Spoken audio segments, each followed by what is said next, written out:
Greetings, fellow insomniacs. It's your friend in fright, Chunky Larry, from the Ghoul Kids Table podcast. And I was getting baked the other day, and I was scrolling through my apps, looking for something to consume, when I stumbled upon the 1991 horror film, Popcorn. Now, I hadn't seen this movie since I was a young fucking boy, the VHS days. And I decided to give it a whirl. It is not the movie I remember, and we're going to get all into that in this episode of Creature Features.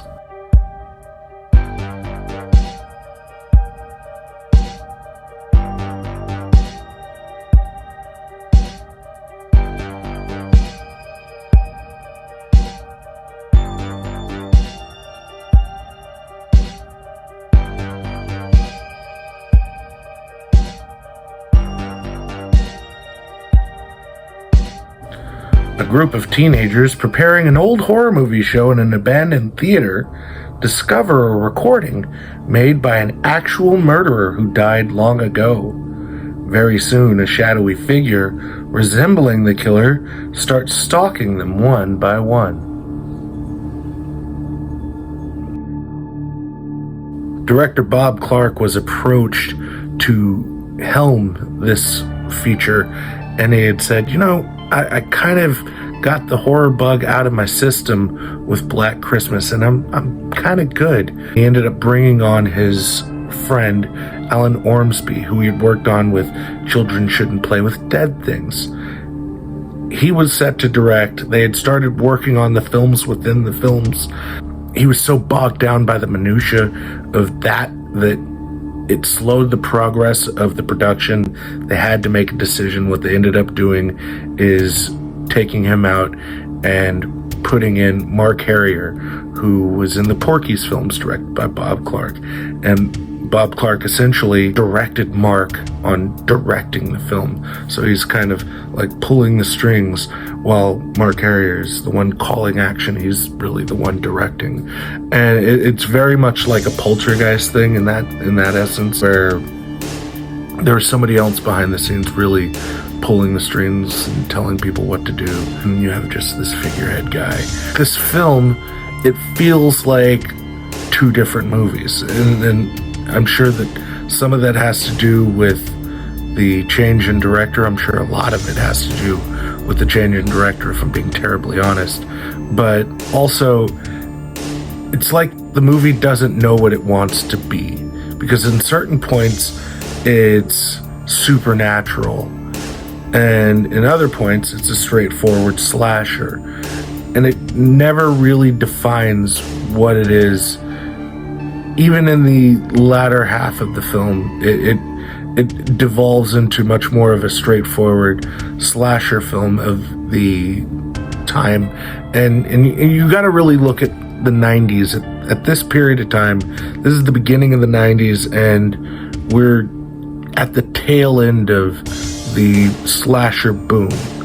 And so people are still trying to get that kind of oomph onto their fucking pictures, because they know that there's an audience for it, and it's a dwindling audience, but an audience nonetheless. This film was shot in Jamaica, which makes sense when you look at the random fucking band that's in the fucking, Scary movies on the silver screen. Aliens, maniacs, tarantulas, and brainiacs, and everything in between. Scary movie. Who thought that was a good idea? Overall, the production of the movie, it looks fucking great. It's a movie theater I want to go to. I would love to go to Dreamland and dress up like a monster. Hey, can we stop? Can we stop right there and just talk about how elaborate the costumes were for the people going to see the fucking movie? And then the people that were working there were just wearing kind of like wacky wigs and shit. But the people coming to the movie were wearing these big ass elaborate fucking costumes. There's one guy who's got like an additional head that's vomiting, and there's a giant alien head and all this shit. The guy who is the two-headed man is Ethan Ormsby, I believe, Alan Ormsby's son. That is me speculating just by reading IMDb, so don't quote me on that. It features an interesting swath of horror characters. My favorite being Dee Wallace, or Dee Wallace Stone as she was known at the time of that release, but also Kelly Jo Minter, who, if you know me, it's, Nightmare on Elm Street 5, People Under the Stairs, like that Kelly Jo Minter. That kind of shit's cool to me. Inexplicably, the killer has this elaborate Mission Impossible mask set up that he's able to just take on the forms of the people that he kills, and he can wear their faces, like Nicolas Cage. Such a weird leap in logic. Like, you start this movie off with, this like heavy psychological, psychedelic motif that plays out in Maggie's dreams, but it only really exists in her dreams and in the movie made by Lanyard, which, you hear his name and it just makes you harken back to those days when you made the little bracelets and shit for your friends, or at least me. I grew up in the 90s, so what can I say? I'm fucking this movie's audience. Things that work about this movie are the theater setup. It's very much like the film Matinee, the John Goodman film, where they play up the William Castle effects that were very popular in the 50s and 60s, where they would have some sort of like catch, some hook to hook you into going to the theater and seeing these movies like The Tingler. You get a little shock in your butthole, and the 3D and the smell-o-vision and all of this shit, and that's all there, but it's missing that tangibility, because in certain places it's very playful and comedic, and it's almost like it's being played for laughs, but then it wants you to take it seriously, but it doesn't do enough to make you take it seriously. I think that this is kind of a mess of a movie. It's a little all over the place, but it's nostalgic in the right fucking ways, and I had a really good time watching it.